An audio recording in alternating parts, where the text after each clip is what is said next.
Bienvenidos nuevamente a Liderando el Camino con Jesús. Le habla el hermano José Díaz y estamos aquí continuando con la serie en la Epístola a los Romanos y vamos a estar hoy considerando los versículos del 19 al 21. Así que quédese con nosotros. El título del mensaje es la elección soberana de Dios, y es la parte número 2, o le podemos decir la continuación del mensaje anterior. Dele like a la página, compártela y deje sus comentarios. Que Dios te bendiga.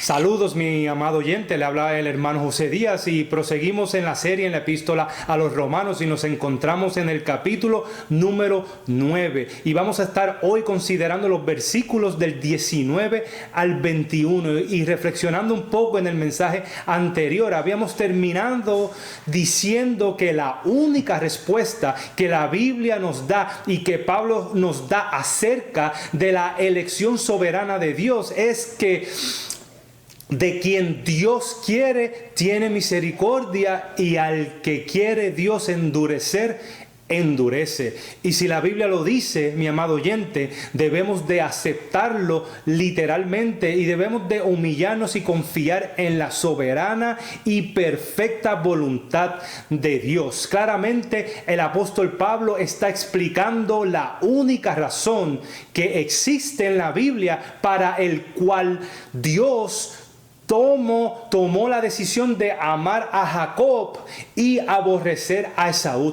Y esto lo hace al introducir a Moisés, el cual él enfatiza la misericordia de Dios con el versículo número 15 que dice: pues a Moisés dice: tendré misericordia del que yo tenga misericordia, y me compadeceré del que yo me compadezca. Y al faraón también en enfatizar el endurecimiento en el versículo número 17, porque la escritura dice a faraón: para esto mismo te he levantado, para mostrar en ti mi poder y para que mi nombre sea anunciado por toda la tierra.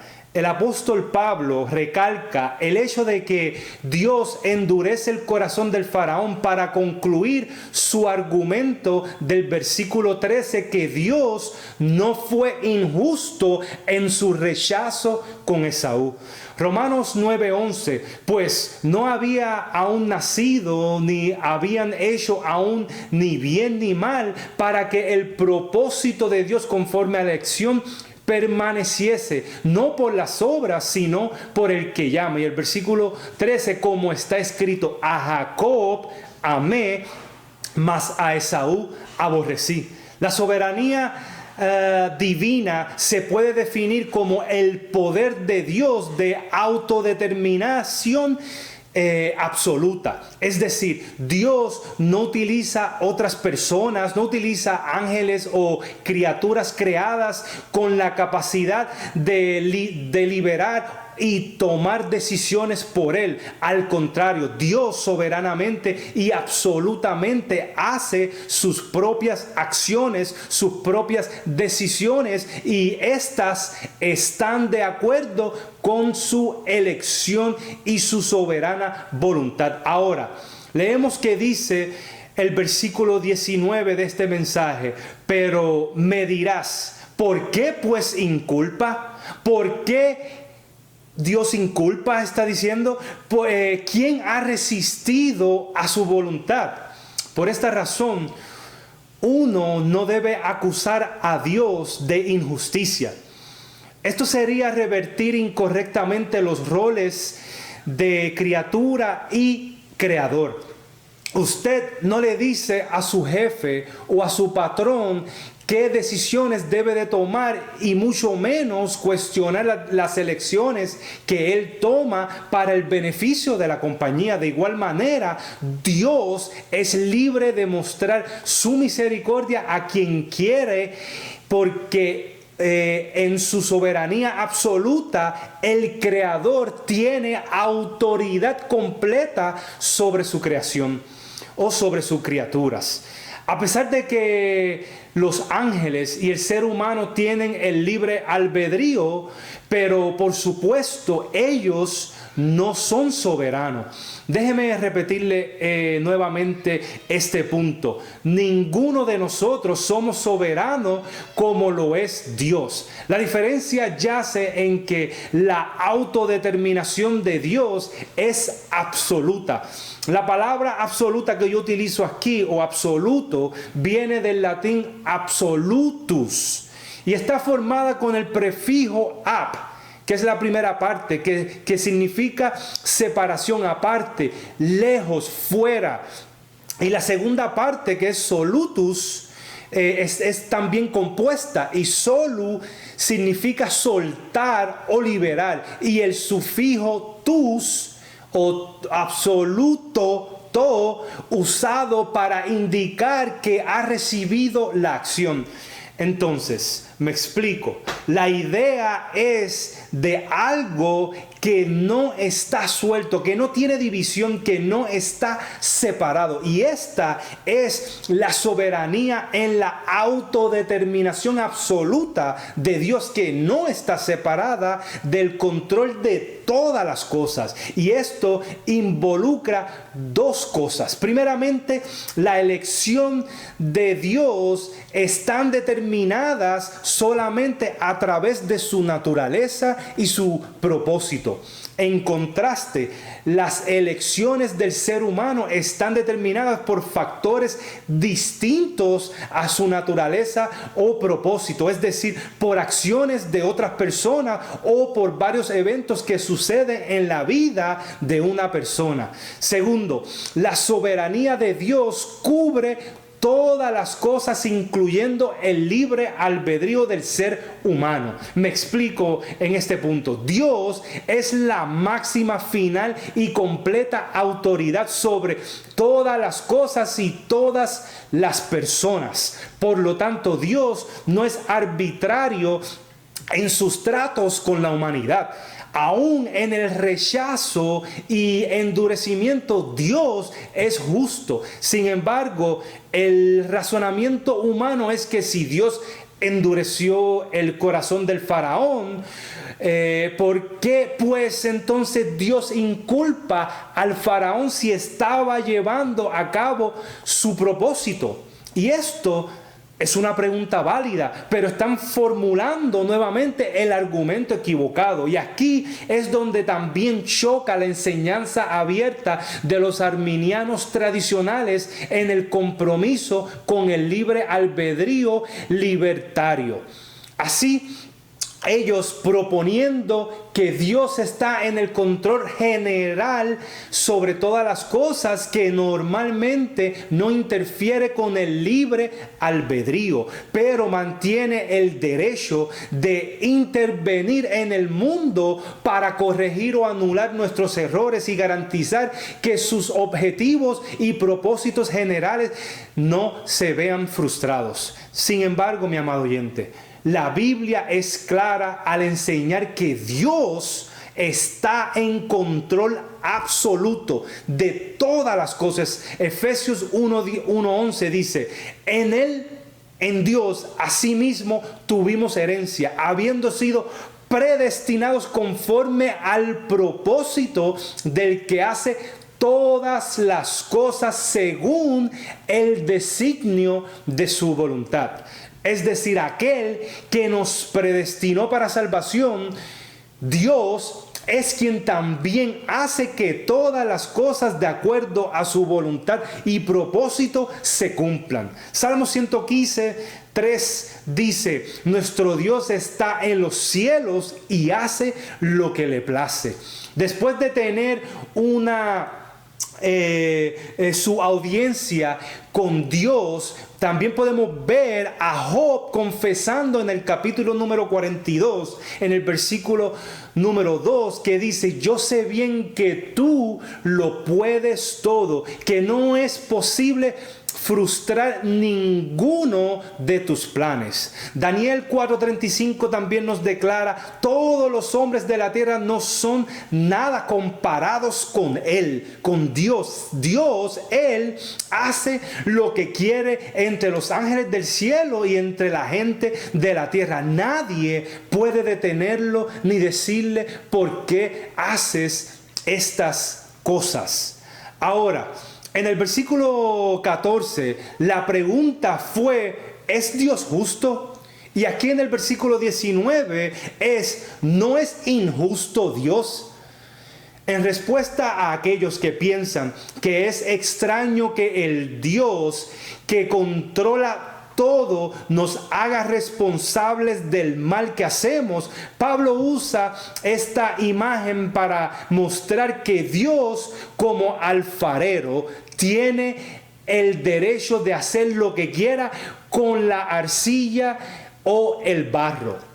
En contraste, el barro no tiene derecho a quejarse y acusar a Dios de haber hecho algo malo o injusto. Versículo 20.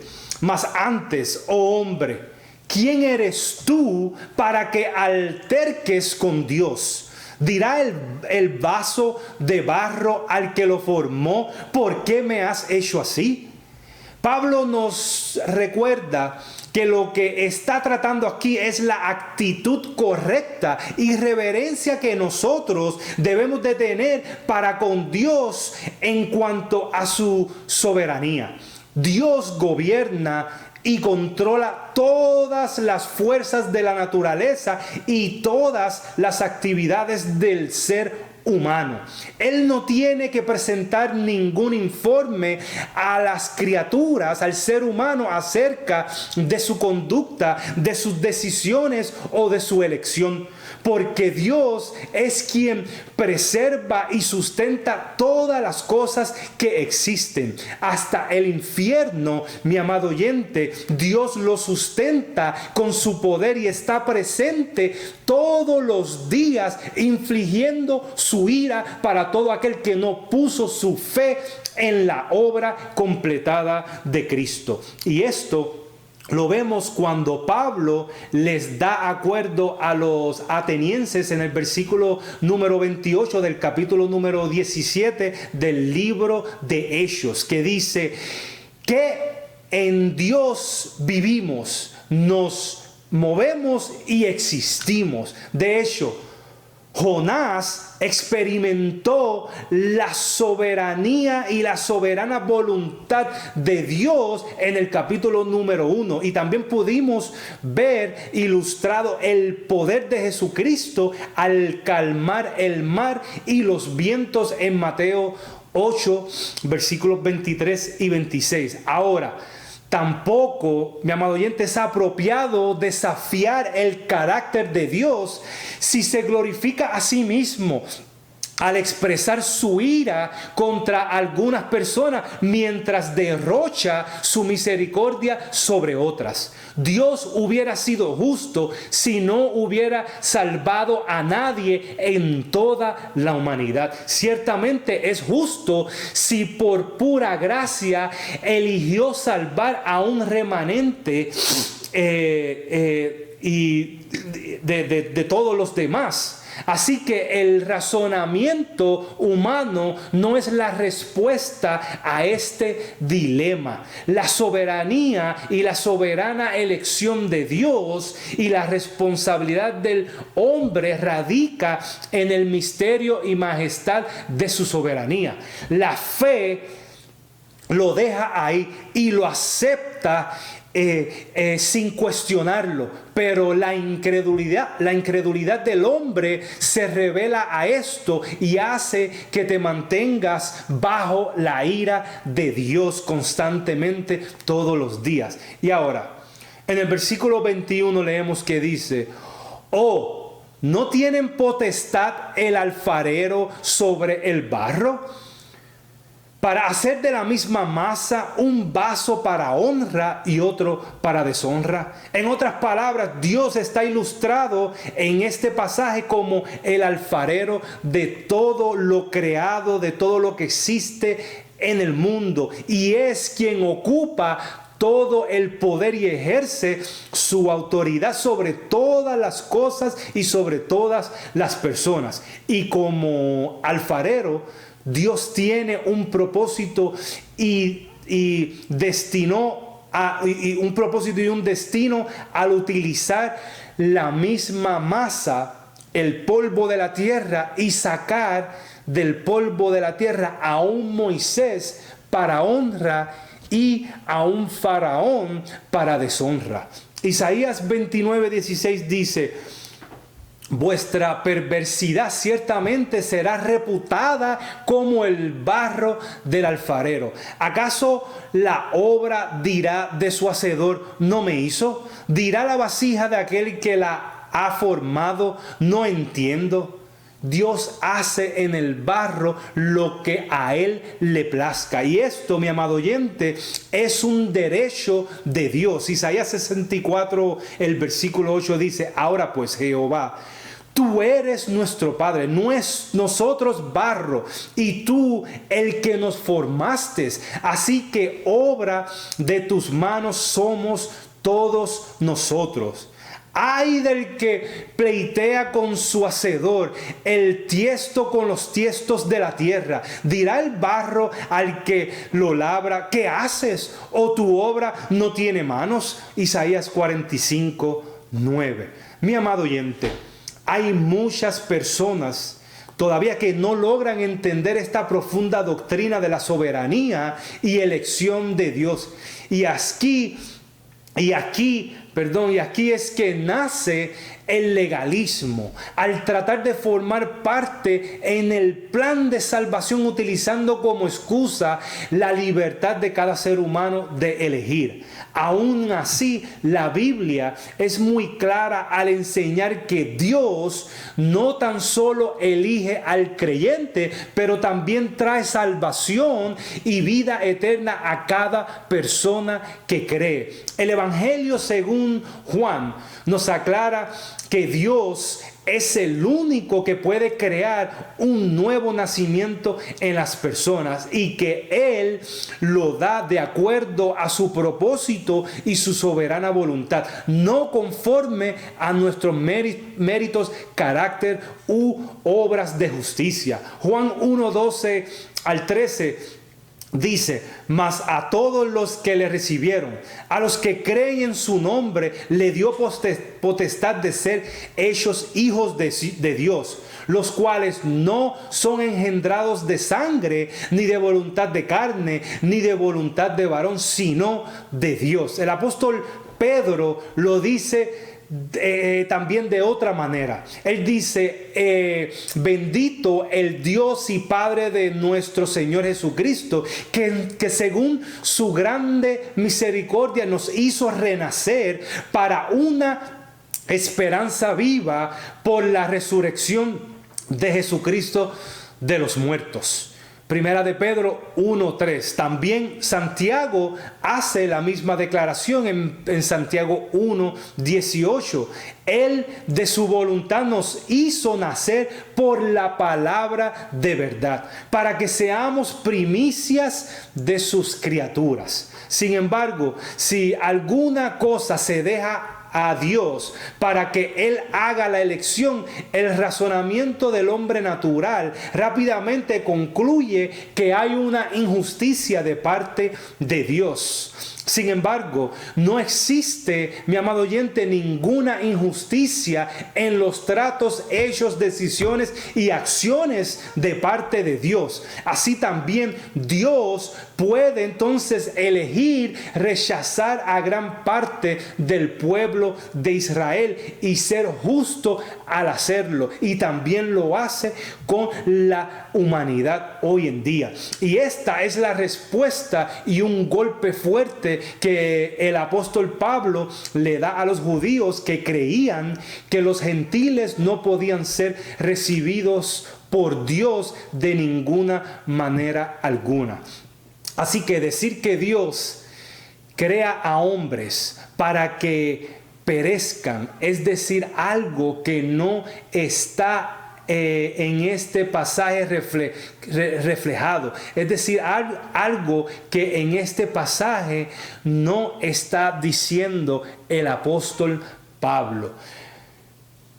Podemos ver entonces que la respuesta que Pablo anticipa de aquellos judíos fariseístas legalistas que piensan que es extraño que el Dios soberano, que controla todo, que siempre su voluntad se cumple y que lo sustenta todo, nos haga responsable del mal que hacemos y que es injusto que envíe a algunos al infierno y a otros no. Sin embargo, mi amado oyente, las palabras que utilizó Ana en su oración acerca de Dios nos declara todo lo contrario. Primera de Samuel 2 del 6 al 8 nos dice: Jehová mató y él da, que diga, Jehová mata y él da vida. Él hace descender al Seol y hace subir.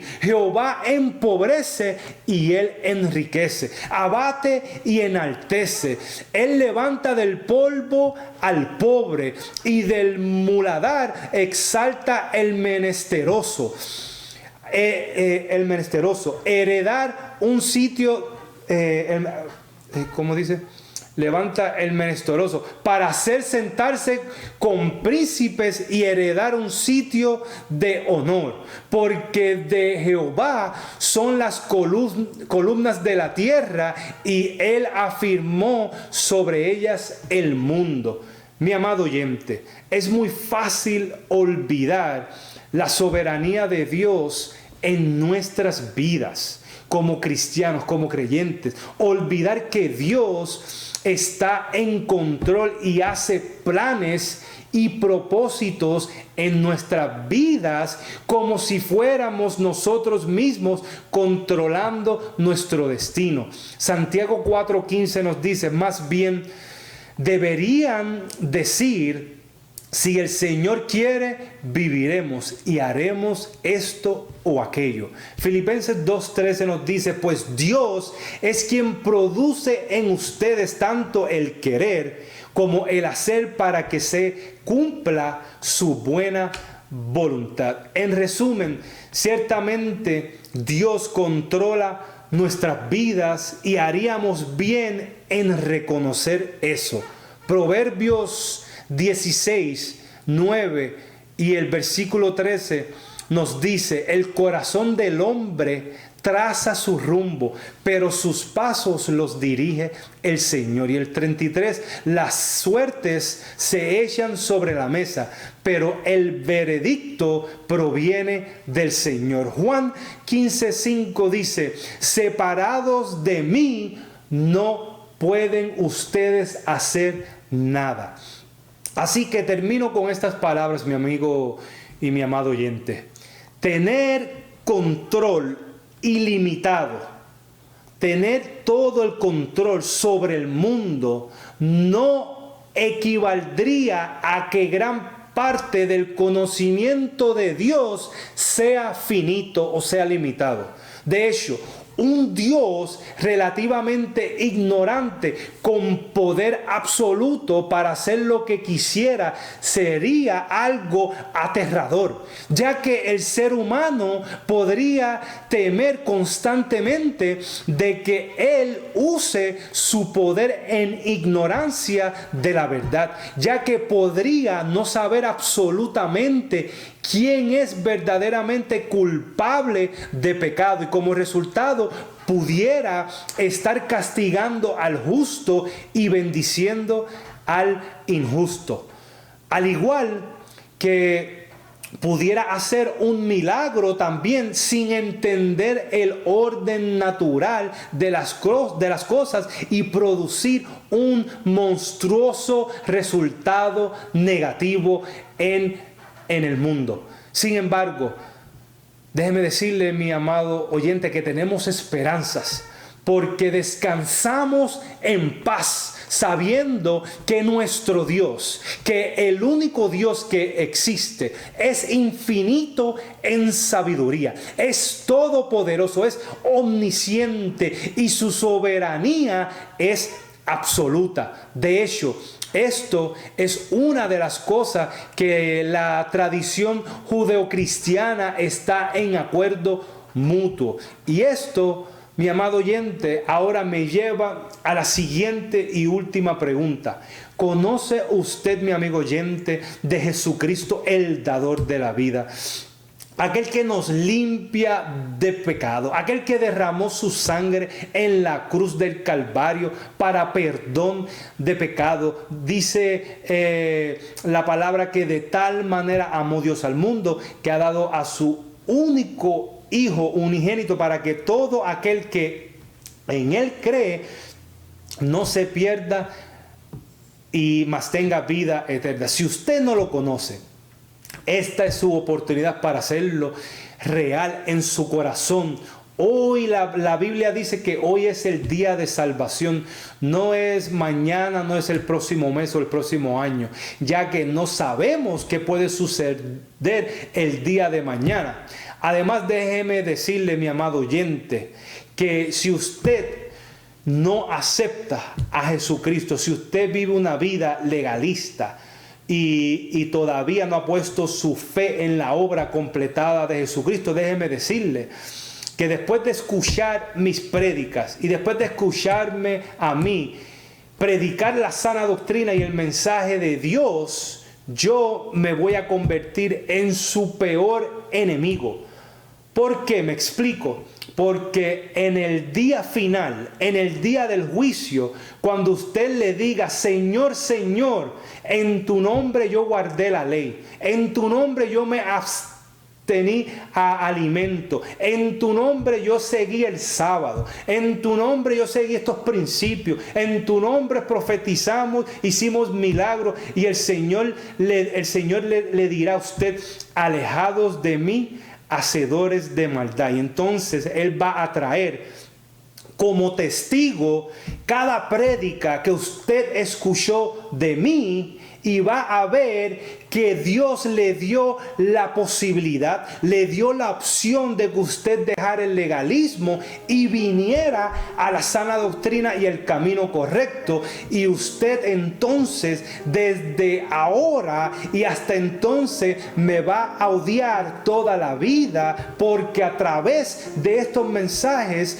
Dios le estuvo hablando, y este testimonio servirá en contra de usted. Romanos 3:23 nos dice que por cuanto todos pecaron y están destituidos de la gloria de Dios. Todos. Uno no se convierte en pecador porque comete un pecado, sino es pecador porque nace de una madre pecaminosa.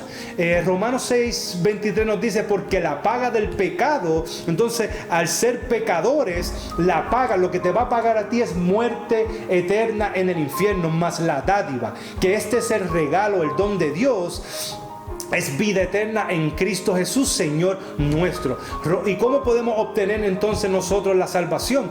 Muy sencillo. Romanos 10, versículos 9, 10 y 13 nos dice que si confesares con tu boca que Jesús es el Señor, y creyeres en tu corazón, que Dios lo levantó de entre los muertos, serás salvo. Porque con el corazón se cree para justicia, pero con la boca se confiesa para salvación. Porque todo aquel que invocar el nombre del Señor será salvo. Todo aquel que lo invocare creyendo, que lo invocare poniendo su fe en la obra completada de Jesucristo, será salvo. Efesios 2, 8, 9 nos dice: porque por gracia sois salvos por medio de la fe, y esto no de vosotros, pues es don de Dios, no por obras, para que nadie se gloríe. Y ahora que usted aceptó a Jesucristo, mi amado oyente, usted comienza a tener vida eterna y a vivir su vida eterna aquí, ahora, en esta tierra. Primera de Juan 5:13 nos dice que estas cosas os he escrito a vosotros. ¿A quiénes somos vosotros? Él contesta: a los que creéis en el nombre del Hijo de Dios. Ahora que usted puso su fe y tuvo un nuevo nacimiento, estas cosas Él escribe. ¿Para qué? Para que sepáis, para que usted, mi amado oyente, sepa que tiene vida eterna, que tenéis vida eterna, y para que creáis en el nombre del Hijo de Dios. Hasta aquí terminamos, mi amado oyente. Será hasta la próxima semana. Dios mediante, que Dios lo llene de abundante gracia y que Dios los bendiga. Denle like a la página, compártela y deje sus comentarios.